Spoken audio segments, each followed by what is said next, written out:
الرجیم بسم اللہ الرحمن الرحیم الحمد للہ رب العالمین والصلاة والسلام علی رسول اللہ وآلہ الطیبین الطاہرین المعصومین المظلومین۔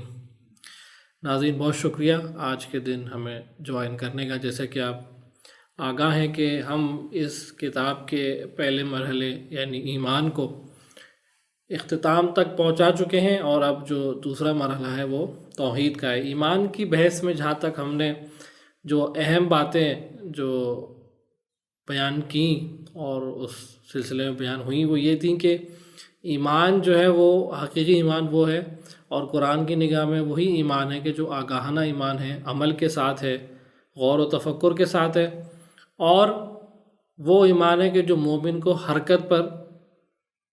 حرکت میں لے کر آئے، اور وہ ایمان ہے کہ جو مومن کو کمٹمنٹ میں جو ہے وہ ٹوٹل کمٹمنٹ کے ساتھ جو ہے مومن اپنی زندگی گزارے۔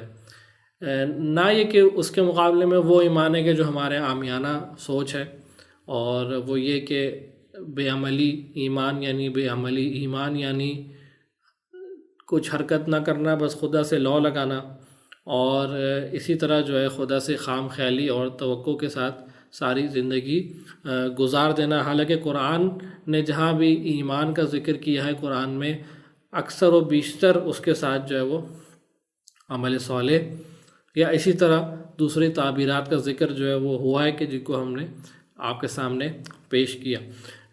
اب جو دوسرا حصہ ہے کتاب کا وہ ہے توحید کا۔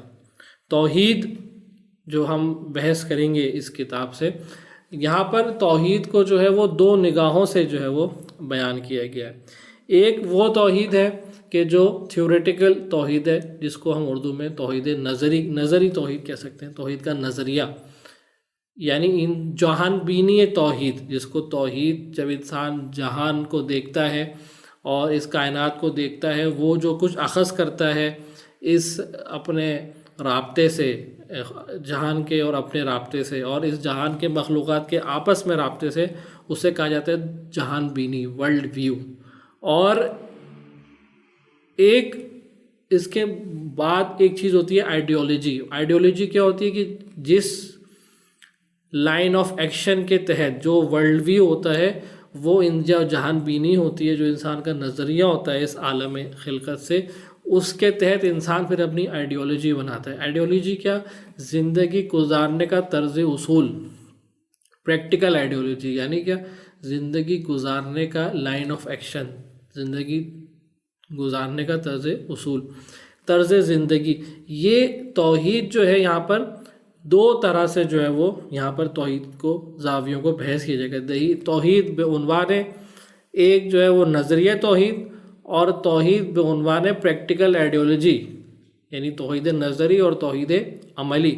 انسان جب اس جہان کو اور اس کائنات کو دیکھتا ہے تو اس کے ذہن میں ایک خاکہ بنتا ہے جہان کا، اس جہان کے درمیان جو موجودات مخلوقات موجود ہیں ان کے درمیان رابطے کا، اس کے ذہن میں سوالات ایجاد ہوتے ہیں۔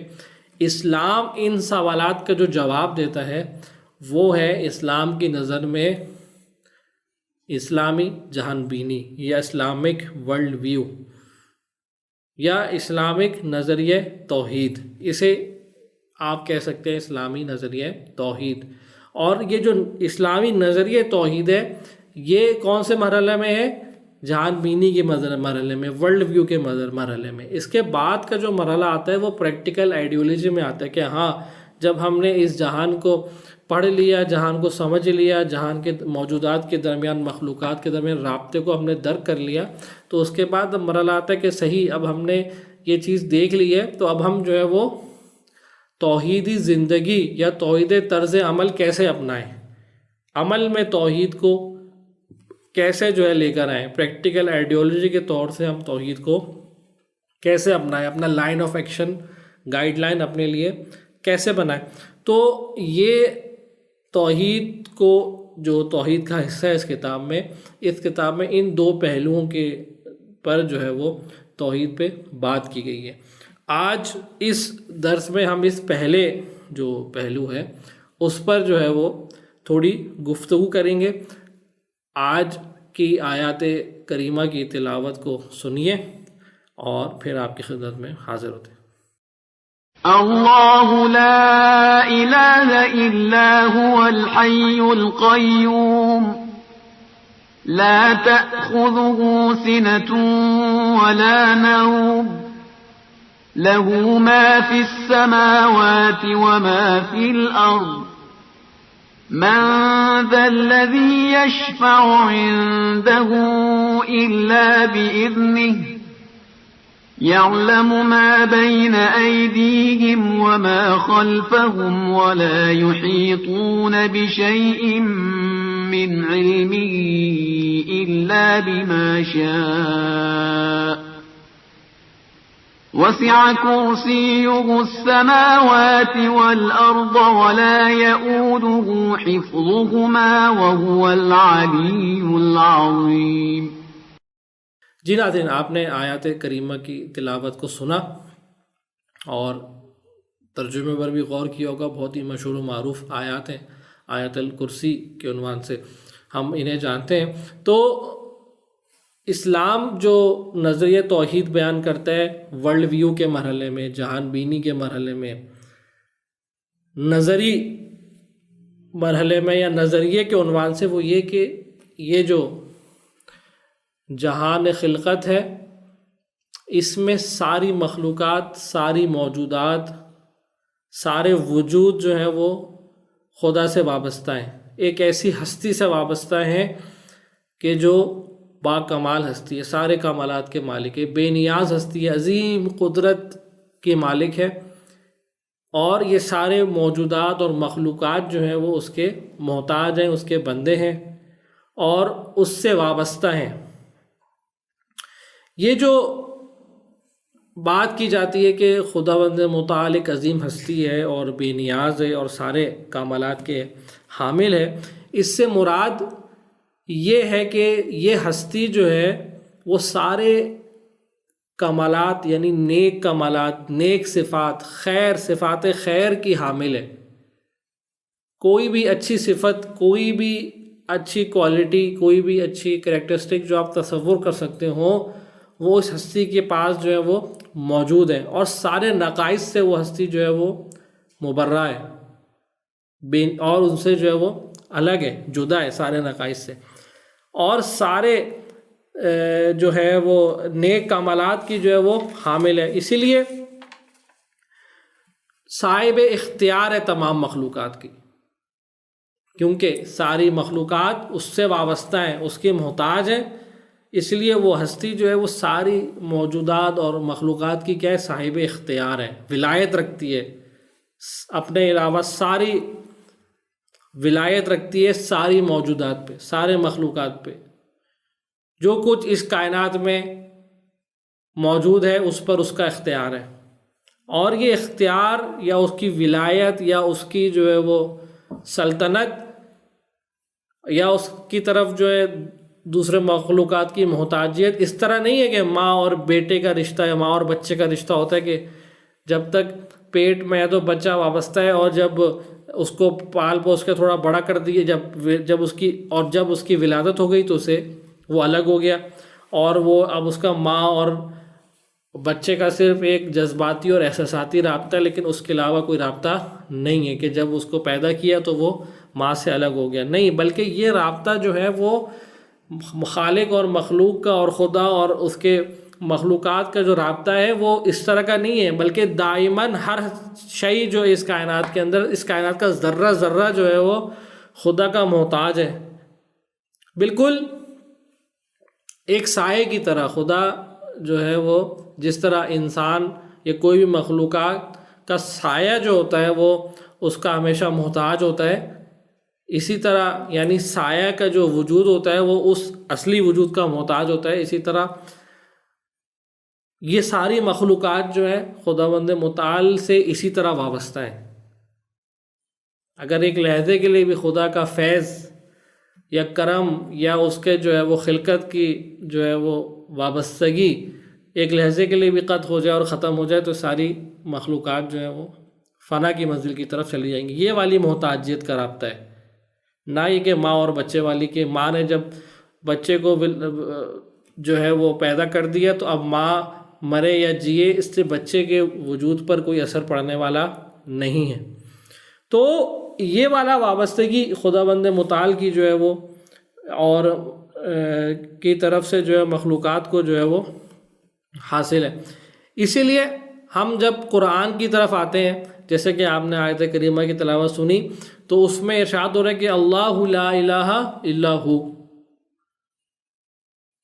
کہ اللہ کے سوا کوئی الہ نہیں ہے۔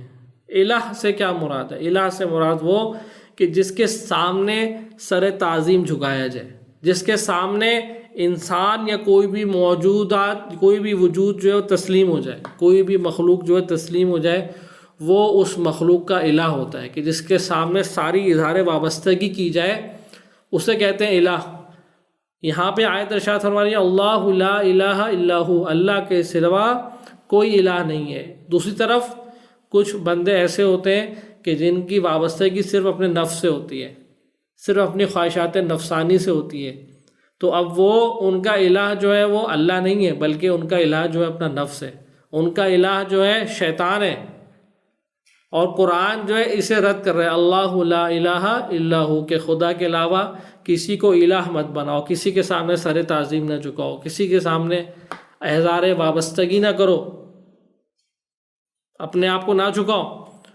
اس کے علاوہ پھر اللہ لا الہ الا ہوا کے بعد یہ آیت آگے کیا کہہ رہی ہے؟ الحی القیوم، اس کی صفات بیان کری اس خدا کی۔ وہ خدا جو ہے وہ حیات رکھتا ہے، حیات دائمی رکھتا ہے، ہماری والی حیات نہیں کہ آج ہے کل نہیں ہے، ابھی ہے اگلے لحظے پتہ نہیں ہے کہ نہیں۔ یہ حیات جو ہے یہ حیات نہیں ہے، یہ حیات جو ہے وہ قرض شدہ حیات ہے، یہ قرض لی ہوئی ہے ایک حیات حقیقی رکھنے والی ہستی سے، اس نے یہ ہمیں حیات قرض دی ہے۔ ورنہ یہ حیات اگر ہماری اپنی ہوتی تو ہم سے چھیننے کا کوئی تصور نہیں تھا، ہم سے کون چھینتا، ہماری اپنی تھی۔ لیکن یہ جو حیات کا ہمارے سے چھننا ہے یا ہمارے سے چلے جانا ہے، جدا ہو جانا ہے، اس کا مطلب یہ کہ ایک ایسی ہستی ہے جو حقیقی حیات رکھتی ہے، اور اس کی طرف سے ساری مخلوقات جو ہے وہ حیات رکھتی ہیں جب تک وہ چاہے گا، اور جب چاہے گا وہ ان سے حیات کو لے لے گا۔ تو حی القیوم سے مراد کیا ہے؟ کہ وہ حیات دائمی، ایک دائمی حیات کا حامل ہے، ایک ایسی حیات جو ہمیشہ قائم ہے، دائمی ہے، اور اس کی کوئی ختم ہونے کی میعاد ابدی و ازلی ہے۔ اسی لیے خدا بند متعال کو یہاں جو ہے وہ حیات دائمی حی القیوم سے جو ہے وہ مخاطب کیا جا رہا ہے۔ اس کے بعد جو ہے وہ حی القیوم لا تأخذہ سنۃ ولا نوم، کہ اس پر کوئی خواب غفلت، کوئی نیند، کوئی ہلکی سی جو ہے وہ آنکھوں کا چپکنا بھی جو ہے وہ اس کے اوپر طاری نہیں ہوتا، یعنی وہ غفلت نہیں کرتا اپنے بندوں سے، اپنی مخلوقات سے، وہ ہمیشہ فیض کو جاری رکھتا ہے، اپنی توجہ کو ہمیشہ جو ہے اس کی رہتی ہے۔ کوئی ایسا موقع نہیں آتا کہ وہ اپنی مخلوقات سے غافل ہو جائے، کیونکہ وہ باکمال ہستی ہے۔ غفلت نقص ہے، غفلت نقص ہے، غفلت کسی بھی رکاوٹ کی وجہ سے پیش آتا ہے، درونی رکاوٹ، اندرونی رکاوٹ یا بیرونی رکاوٹ۔ خدا بند متعال سارے ان نقائص سے بے نیاز ہے، جیسے کہ ہر صفت خیر، ہر صفت کمال اس کے اندر پائی جاتی ہے، حقیقی طور سے کسی اور کی دیوی نہیں ہے، بلکہ اس کی اپنی ہے، ذاتی ہے۔ حقیقی مالک وہ ہے ان صفات کا، باقی جو ہے وہ حقیقی مالک نہیں ہے، بلکہ ان کو قرض دی گئی ہے خدا کی طرف سے یہ صفات۔ تو خدا بند متعال جو ہے وہ غفلت نہیں کرتا اپنے بندوں سے، غفلت کا شکار نہیں ہوتا۔ دوسری طرف قرآن ان کو، ان خداؤں کو اور جھوٹے خداؤں کو مخاطب کر کے کیا کہہ رہا ہے کہ جو خدا کی جگہ اپنے آپ کو لا بٹھاتے ہیں اور اپنے جو ان کو فالو کر رہے ہوتے ہیں ان سے غفلت کا شکار ہو جاتے ہیں۔ کس طرح غفلت کے شکار ہوتے ہیں؟ قرآن کیا کہہ رہے ہیں، آئیے سنتے ہیں۔ أَلَمْ تَرَ إِلَى الَّذِينَ بَدَّلُوا نِعْمَةَ اللَّهِ كُفْرًا وَأَحَلُّوا قَوْمَهُمْ دَارَ الْبَوَارِ۔ جی ناظرین، آپ نے آیت کریمہ کو سنا کہ جس میں قرآن ارشاد کر رہا ہے کہ الم تری الی الذین بدلوا نعمت اللہ کفرا، آیا تم نے نہیں دیکھا ان لوگوں کو کہ جنہوں نے خدا کی نعمت کو کفر میں تبدیل کر دیا، کفرانہ نعمت کیا۔ وَأَحَلُّوا قَوْمَهُمْ دَارَ الْبَوَارِ، اور انہوں نے اپنی قوم کو جو ہے وہ دار البوار کی طرف لے گئے۔ اور دار البوار کیا ہے؟ جہنم یصلونہا وبئس القرار، اور وہ ایک جہنم ہے کہ جو جھلکتی ہوئی آگ ہے اور وہ بہت بری جگہ ہے۔ تو وہ جھوٹے خدا جو ہیں انہوں نے اپنی قوم کے خدا بن بیٹھے، اور انہوں نے اپنی قوم کو جو ہے وہ جہنم کا راستہ دکھایا، غفلت کا راستہ دکھایا، انہیں غفلت میں ڈال کے آخر میں جہنم میں لے گئے۔ انہیں وعدے دیے، ہرے باغ دکھائے، کامیابی کے، نصرت کے، فتح کے، غلبے کے اور دنیا پر حکمرانی کے، آخر میں ان کا نتیجہ کیا رہا کہ وہ جہنم کا شکار ہو گئے۔ اسی طرح یہی آیت وہ آیت ہے کہ جو امام موسیٰ کاظم علیہ السلام نے اس وقت کے خلیفہ ہارون رشید کے دربار میں آیت پڑھی اور اسے مخاطب کیا اور بتایا کہ جو لوگ اہل بیت علیہ السلام کا حق غصب کیے ہوئے ہیں ان کا انجام، اور ان حکمرانوں کا انجام جو ان کے خلاف ان کا حق غصب کیے ہوئے بیٹھے ہیں، ان کا کیا ہوگا۔ جی، تو آیت فرما رہی کہ لا تأخذوا سنۃ ولا نوم، کبھی بھی غفلت کا شکار نہیں ہوتا، ہمیشہ اپنے بندگان پر اپنا خیر جو ہے، توجہ جو ہے وہ جاری رکھتا ہے۔ لہو ما فی السماوات ما فی الارض، سب کچھ اس کے لیے، جو کچھ آسمان اور زمین میں حقیقی ملکیت اس کی ہے، بعد میں اس کی طرف سے بندوں کو دی جاتی ہے، اور بندے بلا وجہ میں خوش ہو رہے ہوتے ہیں کہ یہ ہماری ملکیت ہے، حالانکہ خدا کی طرف سے مقروض، خدا کے مقروض ہوتے ہیں، اور جتنا نعمتیں بندے کے پاس ہوں گی اتنا زیادہ وہ مقروض ہوگا خدا کا، اتنا زیادہ اس کو خدا کے سامنے خاضع اور خاشع ہونا چاہیے، نہ کہ برعکس وہ تکبر کا شکار ہو جائے اور جو ہے عجب کا شکار ہو جائے اور خدا کے سامنے جو ہے وہ قد بلند کرنا شروع ہو جائے، سر اٹھانا شروع ہو جائے۔ اسی لیے لہو ما فی السماوات، جو کچھ آسمان اور زمین پر ہے اس سے وابستہ ہے، اس کی محتاج ہے، اس کی ملکیت ہے۔ اس سے آگے من ذا الذی یشفع عندہ الا باذنہ، کون ہے، کیونکہ جب آسمان اور زمین سب کچھ اس کی ہے، من ذا الذی یشفع عندہ الا باذنہ، کون ہے کہ جو اس کے نزدیک شفاعت کرے، کیونکہ اصلی صاحب اختیار تو خدا ہے، کوئی اور تو صاحب اختیار نہیں ہے، تو کسی اور کی اس کائنات میں نہیں چلے گی، کسی اور کا واسطہ، کسی اور کی مرضی اس کائنات میں نہیں چلے گی، صرف خدا کی چلے گی۔ اس کے آگے کیا فرمایا؟ الا باذنہ، مگر یہ کہ جس کو خدا اجازت دے۔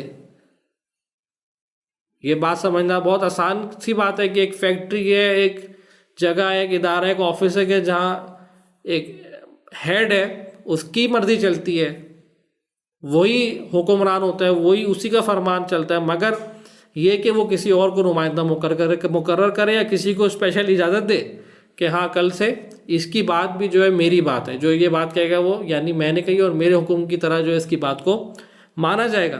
تو قرآن، آیت قرآنی کے کہنا چاہیے کہ من ذا الذی یشفع عندہ الا باذنہ یعلم ما بین ایدیہم وما خلفہم، کیونکہ اور خداوند متعال ہر چیز پر محیط ہے، سب کچھ جانتا ہے، بندے کا آگے پیچھے کیا ہے، کیا ہو رہا ہے، کیا ہونے جا رہا ہے، کیا ہو چکا ہے، سب کچھ خداوند متعال کے علم میں موجود ہے۔ ولا یحیطون بشیء من علمہ الا بما شاء، اور کوئی اور اس کے علم پر احاطہ نہیں کر سکتا، ذرہ برابر بھی خدا کے علم پر احاطہ نہیں کر سکتا، مگر یہ الا بما شاء، مگر یہ کہ جس کو وہ چاہے اپنے علم سے ہمکنار کرتا ہے، اپنے علم کا مزہ چکھاتا ہے، جس کو وہ چاہے، جس کو وہ ہدایت دے، جس کو وہ اپنے مقرب بندوں میں سے شمار کرے۔ تو یہ جو بات کی جا رہی ہے کہ من ذا الذی یشفع الا باذنہ ولا یحیطون بشیء الا بما شاء، تو ولا یحیطون بشیء من علمہ الا بما شاء، یہاں جو کچھ لوگوں کو اجازت دی جا رہی ہے الا باذنہ و الا بما شاء، وہ کیا بغیر کسی ملاک کے، بغیر کسی معیار کے، بغیر کسی جو ہے وہ معیار پر اور بغیر کسی کرائٹیریا کے، یا جس کو چاہا اپنی مرضی سے بنا دیا؟ نہیں، ان لوگوں کو شفاعت کا حق دیا جا رہا ہے، اور ان لوگوں کو خدا اپنے علم کا جو ہے وہ حصہ دیتا ہے کہ جو لوگ خدا کی بندگی میں کامیاب ہوتے ہیں، جو لوگ زیادہ سے زیادہ خدا کی بندگی کرتے ہیں، خدا سے قرب اختیار کرتے ہیں، انہیں خدا شفاعت کا حق دیتا ہے، انہیں خدا اپنے علم کا مزہ چکھاتا ہے، اپنے علم سے حصہ دیتا ہے۔ اگر ائمہ، انبیاء، صالحہ اور شہداء کو یہ مقامات ادا ہوئے ہیں تو ان کی جد و جہد کے نتیجے میں، ان کے عمل کے نتیجے میں، ان کے وظیفوں پر، اپنے وظائف پر عمل کرنے کے نتیجے میں حاصل ہوئے۔ خدا کی بارگاہ میں تعلقات اور حسب و نسب کی کوئی حیثیت نہیں ہے۔ جو انسان اپنے کرائٹیریا پر بندگی کے پوری اور اچھی طرح عمل کرے گا، خدا اسے شفاعت کا حق دے گا، خدا اسے اپنے علم سے حصہ دے گا، اور اس نے یہ کام انجام دیا۔ تو خدا کے ہاں ہر چیز حکمت کے تحت ہے، ہر چیز علت کے تحت ہے۔ اسی طرح جو اس آیت کی، آیت الکرسی کی آیت نے اب تک تلاوت کی، تو اس میں جو ہے ایک بات لہو ما فی السماوات والارض والی بات تھی، وہ یہ تھی کہ خداوند متعال نے جیسے کہ دو صفیں بنا دی ہیں، اپنے آپ کو الگ کر لیا ہے اور ساری کائنات کو دوسری صف میں بھیج دیا۔ میں ایک طرف، پوری کائنات ایک طرف، میں دنیا کا بادشاہ، اس کے مقابلے میں ساری دنیا میری مخلوق، میری عبد، میری غلام۔ اب اس دنیا میں جو بھی چیز ہے وہ خدا کی عبد ہے۔ جتنی عبد کائنات کا ایک ذرہ ہے، اتنا ہی عبد اور اتنا ہی محتاج خدا کا ایک شریف ترین اور باکمال ترین انسان بھی ہے۔ رسول اللہ صلی اللہ علیہ وآلہ وسلم کی ذات مبارکہ خدا کی اتنی ہی محتاج ہے جتنی کائنات کا ایک ذرہ ہے۔ کیوں؟ خدا سب کا خدا ہے، خدا سب کا ولی ہے، خدا کی خدائی کا معیار سب کے لیے برابر ہے۔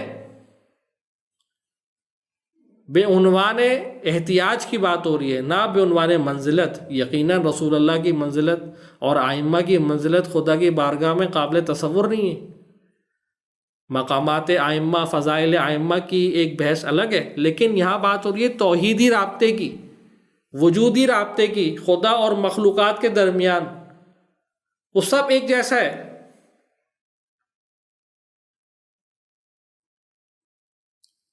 وہ کس کا رابطہ ہے؟ ایک غنی اور ایک فقیر کا،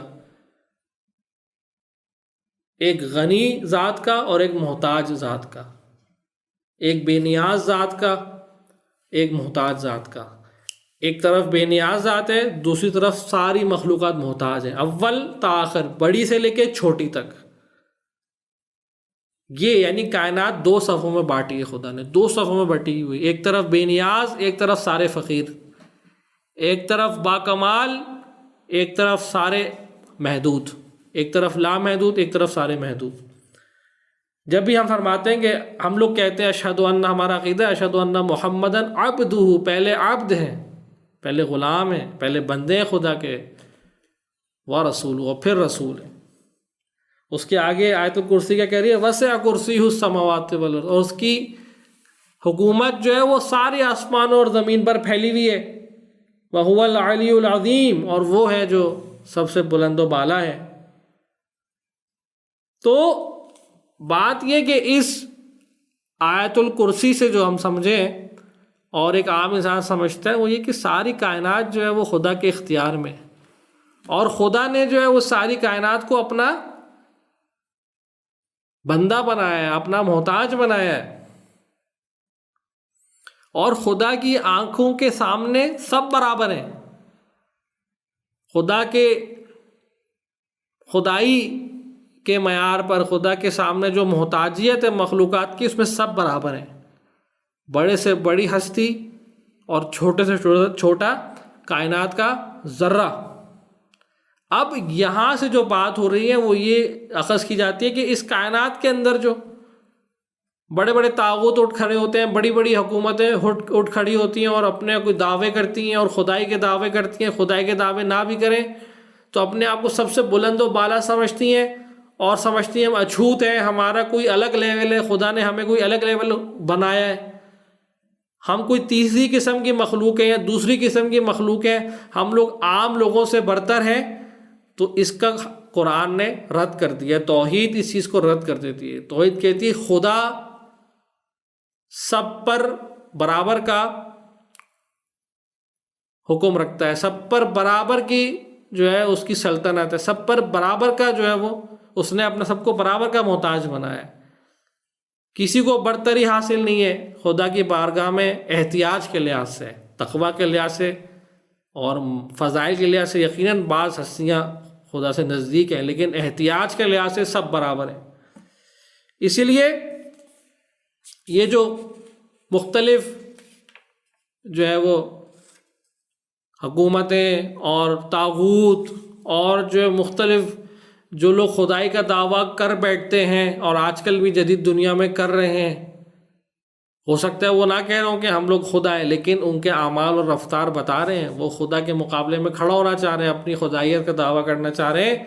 ان کی حیثیت کچھ نہیں ہے، انسان کو بتاتی ہے کہ وہ لوگ جھوٹے ہیں، وہ لوگ کاغذی شیر ہیں، ان کی کوئی حیثیت نہیں ہے، ان کے دعوے کھوکھلے ہیں۔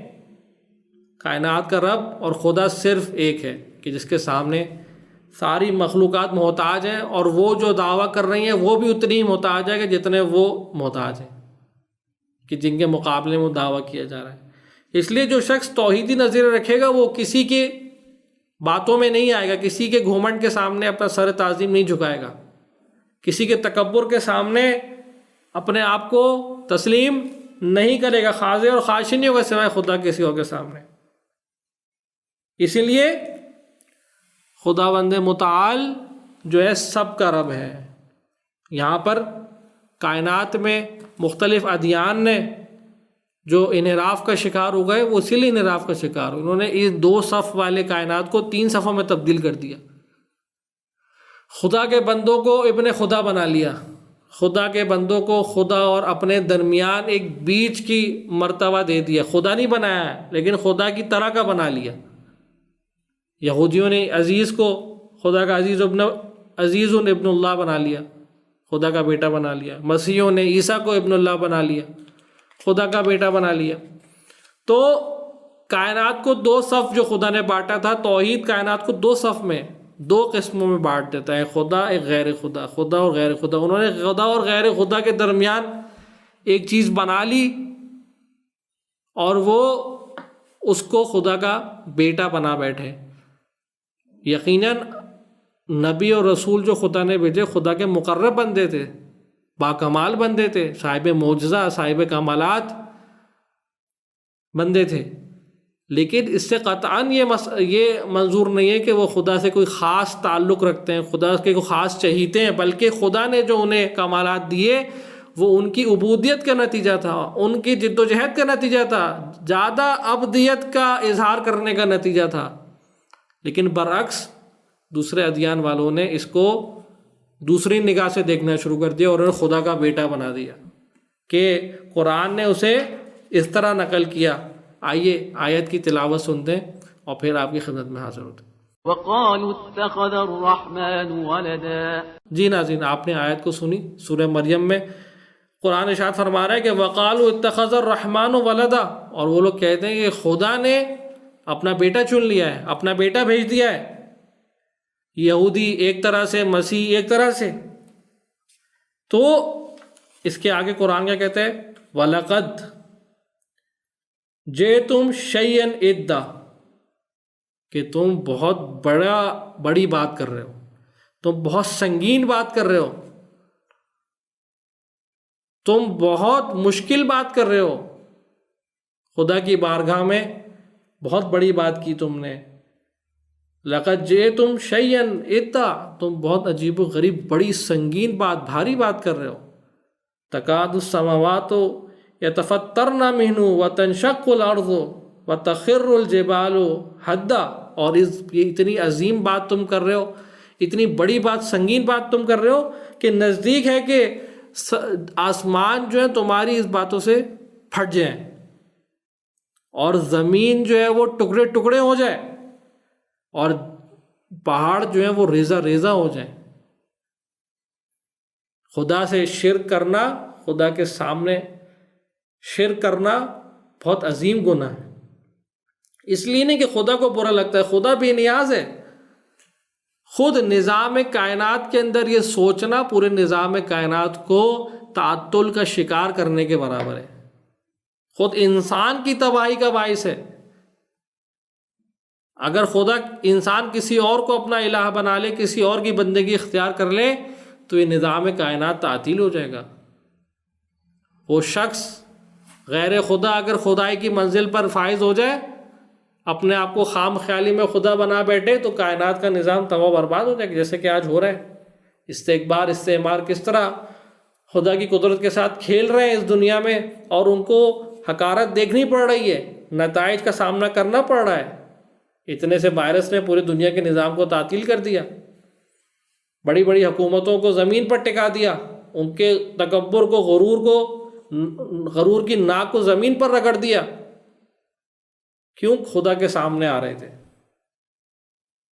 نا خدا بن کے، بشریت کے نا خدا بننا چاہ رہے تھے۔ تو یہ بہت عظیم گناہ ہے، بہت بھاری بات ہے خدا کی بارگاہ میں کہ تم کہو کہ خدا نے، قرآن کہہ رہا ہے کہ خدا نے اپنا بیٹا، تم کہو کہ خدا نے اپنا بیٹا چن لیا۔ اس کے بعد قرآن کہہ رہا ہے ان کل من فی السماوات والارض الا آتی الرحمن عبدا، یہ کوئی خدا کا بیٹا نہیں ہے، اس کائنات میں کوئی خدا کا شریک نہیں ہے، کوئی خدا سے وابستگی رکھنے، خاص رشتہ داری رکھنے والا یہاں پر کوئی مخلوق نہیں ہے اس کائنات میں، بلکہ جو کچھ آسمان اور زمین پہ صرف خدا کا بندہ ہے، صرف خدا کے بندے ہیں۔ یہ وہی والی بات کہ کائنات کو دو صفوں میں بانٹ دیا۔ اب چاہے وہ اعلیٰ مرتبت رسول ہو جو رحمت للعالمین ہے وہ ہو، چاہے وہ کائنات کا چھوٹے سے چھوٹا ذرہ ہو، سب کے سب عبودیت میں برابر ہیں، عبد ہونے کی حیثیت سے سب برابر ہیں۔ ہاں، عبودیت کے کمالات طے کرنا ایک الگ مرحلہ ہے کہ جو رسول نے اتنے طے کیے کہ ان کو معراج حاصل ہوئی، قاب قوسین یا ادنیٰ، وہ مراحل الگ ہیں، لیکن عبودیت کی منزل، محتاجیت کی منزل میں سب برابر ہیں۔ اور آگے قرآن کیا کہتا ہے؟ لقد احصاہم وعدہم عدا، اور ہم نے ان ساری مخلوقات جو ہمارے عبد ہیں ان پر احصا کیا ہوا ہے، ان پر احاطہ کیا ہوا ہے، اور ان کی گنتی ہمارے ہاتھوں میں ہے، وہ گنتی ہمارے پاس موجود ہے۔ یعنی کیا؟ ہر چیز خدا کے سامنے حاضر و ناظر ہے، ہر چیز کا اختیار خدا کے سامنے، ہر چیز اس خدا کا مخلوق ہے اور خدا کے بندے ہیں۔ یہ ہے وہ توحید کا ورلڈ ویو، وہ توحید کی جہان بینی، وہ توحید کا نظریہ، اور توحید کا وہ نظریاتی پہلو جو قرآن ہمیں بیان کرنا چاہ رہا ہے۔ آج کا درس آپ نے سنا توحید کے پہلے سلسلے کے طور سے، انشاءاللہ کل دوسرے سلسلے کو لے کے آپ کی خدمت میں حاضر ہوں گے۔ انشاءاللہ ہمیں اپنے فیڈ بیک سے آگاہ کرتے رہیے گا۔ والسلام علیکم ورحمۃ اللہ وبرکاتہ۔